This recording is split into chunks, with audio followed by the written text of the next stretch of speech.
Hello and welcome to Inside the Mountain West. I'm Shea Pepler. With the regular season coming to a close, every game counts, particularly for San Diego State and New Mexico, who will be squaring off Saturday night. Lobos coach Craig Neal commented on the upcoming game, saying, quote, "My guys will be ready. My guys will be focused. My guys have been waiting for it. It will be interesting," end quote. To talk more about this weekend's action, we welcome in the voice of the Fresno State Bulldogs, Paul Loeffler. Paul, you've seen both San Diego State and New Mexico once this season. How do you think these two teams match up?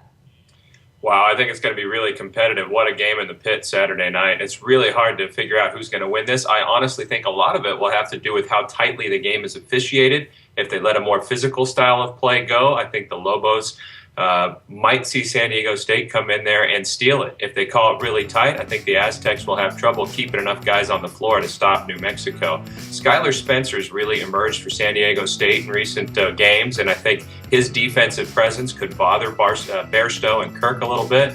But I think the Aztecs are going to be the team that goes in there and gets a win. All right, Paul, let's bring it to your backyard now. Fresno State playing Utah State on Campus Insider Saturday night. Bulldogs were on a roll until they had their 5-game winning streak snapped by Wyoming on Tuesday night. What did they learn from that loss to the Cowboys? Well, I think it's just another opportunity for Fresno State to be resilient and to persevere. You might remember Fresno State had a 5-game losing streak before it had a 5-game winning streak. And really, it was Coach Rodney Terry questioning the team's toughness, challenging them to get tougher, to be a better rebounding team. The team responded, and those last two losses of the losing streak were both in overtime to Nevada and UNLV. They've finally gotten over that hump, it seems, and they've got a chance to prove it with a road game at Utah State and then two really tough ones at home against Boise State and San Diego State.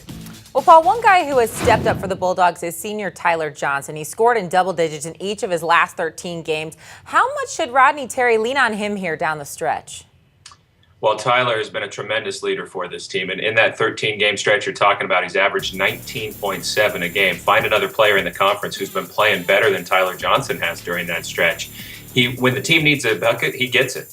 He just gets to the basket. He's an incredible player off the dribble. We've seen some big-time dunks from him in recent weeks, a big explosion against Nevada, and then a one-hand throw down in the face of Carlton Hurst against Colorado State. You can see him motivating his teammates, making them better. He's hitting 50% from outside the three-point line. He's doing it all for this team, rebounding nearly 8 a game. He's just finding every little need that needs to be met and taking care of it for this squad. And I think he's the reason that Fresno State has a chance in Las Vegas. All right, Paul Loeffler, thanks so much for the time. You bet.